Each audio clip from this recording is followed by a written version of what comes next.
Dear students of class 11th geography अध्याय 4 भूकंप तथा ज्वालामुखी। आज हम बात करेंगे भूकंप के प्रकार, टाइप्स ऑफ अर्थक्वेक्स। उत्पत्ति के कारणों के आधार पर भूकंप के दो उपवर्ग हैं। पहला है प्राकृतिक और अप्राकृतिक। प्राकृतिक भूकंप को चार भागों में बांटा गया। पहला ज्वालामुखी भूकंप। ज्वालामुखियों का उद्गार या उद्गम भूगर्भ की गहराइयों से तेजी से उमड़ता हुआ मैग्मा, गैसें, वाष्प व भूपटल के बहुत बड़े भाग को विस्फोट के साथ तोड़कर ऊपर आने से होता है, तब भूकंप आता है। कई बार मैग्मा भूतल पर बाहर न आकर अंदर ही चट्टानों पर भारी दबाव व तनाव पैदा कर देता है। इससे भी भूकंप की स्थिति पैदा होती है। 1833 में इंडोनेशिया में क्राकाटोआ में आया भूकंप ज्वालामुखी विस्फोट का परिणाम था। ज्वालामुखी पर भूकंपों का प्रभाव प्राय 200 से 300 वर्ग किलोमीटर के दायरे में होता है। दूसरा विवर्तनिक भूकंप। टेक्टोनिक फोर्सेज यानी चट्टानों का ऊपर नीचे दाएं बाएं खिसककर वहां पर भ्रंश दरारें पैदा करने से या ब्लॉक पर्वतों की रचना होती है। इसके परिणाम स्वरूप भूकंप आते हैं। सन 1923 में जापान की संगामी खाड़ी में आया भूकंप भ्रंशमूलक भूकंप था। इन्हें संरचनात्मक भूकंप भी कहा जाता है। इनका प्रभाव 5 से 20 वर्ग किलोमीटर की दूरी तक होता है। तीसरी टाइप है, यहाँ पर मैं थोड़ा बताना चाहूँगा बच्चों, भूकंप के मामले में जापान एक ऐसा देश है विश्व में जहाँ प्रतिदिन एवरेज औसत 7 से 8 बार भूकंप आते हैं। बावजूद उसके छोटा देश होने के बावजूद यहाँ के लोगों ने के श्रम के बल पर अपने आप को विश्व के मानचित्र पर एक अलग ही पहचान बना रखी है। टेक्नोलॉजी के मामले में जापानीज का कोई मुकाबला नहीं है।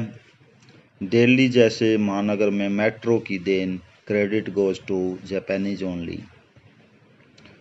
अगर हम अपने देश की बात करें तो गुजरात में एक कच्छ भुज डिस्ट्रिक्ट है जहां पर सबसे ज़्यादा भूकंप आते हैं।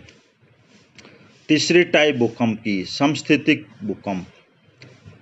पृथ्वी सब जगह बच्चों एक जैसी नहीं है। जहां पर कमजोर भाग है तो वहां पर पर्वतीय प्रदेशों में भू संतुलन की दशा बिगड़ते ही तीव्र भू संचरण हो जाता है। इससे चट्टानें टूटकर समायोजित होने का प्रयास करती हैं, जिससे भूकंप आता है। वितलीय भूकंप।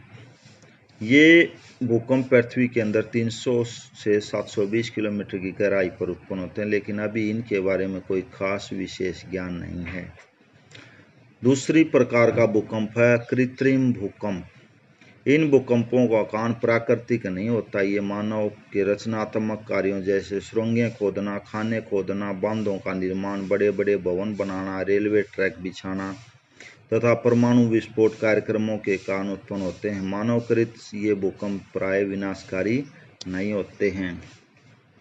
अब बात करते हैं भूकंप का पता लगाने वाले सबसे पहले यंत्र का निर्माण करने का श्रेय जाता है चीनी दार्शनिक चांग हेंग, जो कि 136 एडी या 2 मीटर का व्यास वाला यंत्र था।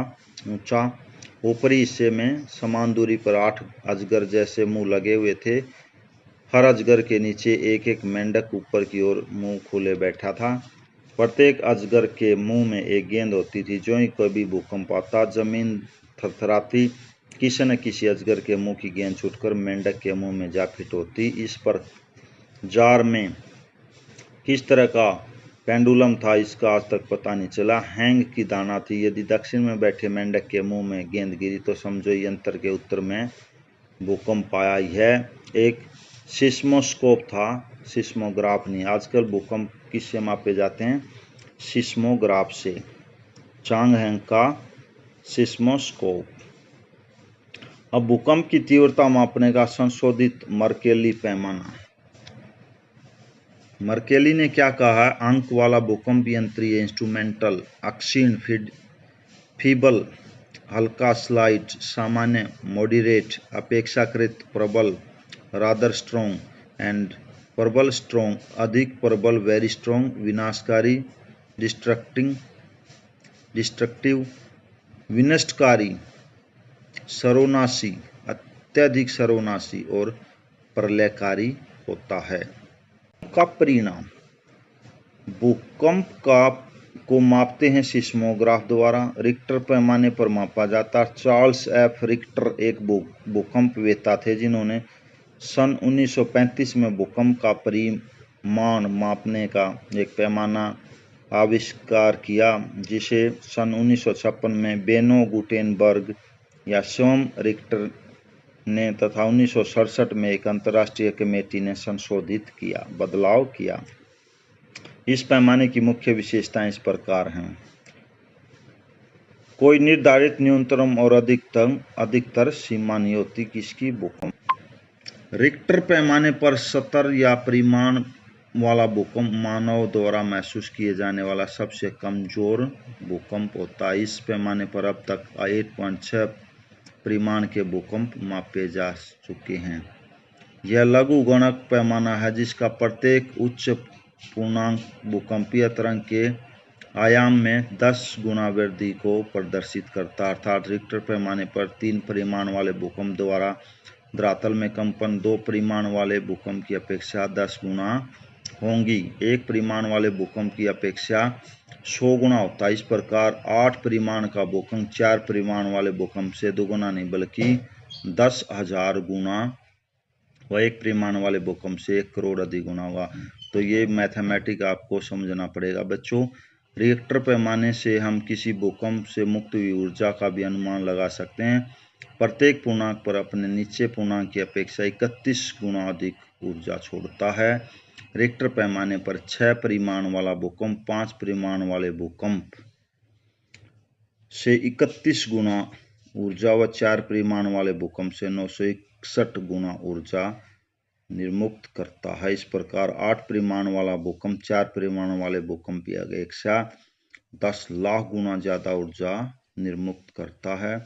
यह जरूरी नहीं कि अधिक परिमाण वाले भूकंप ही अधिक विनाशकारी होते हैं। कई बार कम परिमाण वाले भूकंप भी सघन जनसंख्या और कमजोर चट्टानों वाले क्षेत्रों में अधिक विनाशकारी साबित हो सकते हैं। लावा से बनी ठोस, कठोर व क्रिस्टलीय चट्टानों ने अधिक परिमाण वाला भूकंप भी अपेक्षाकृत कम नुकसान करता है।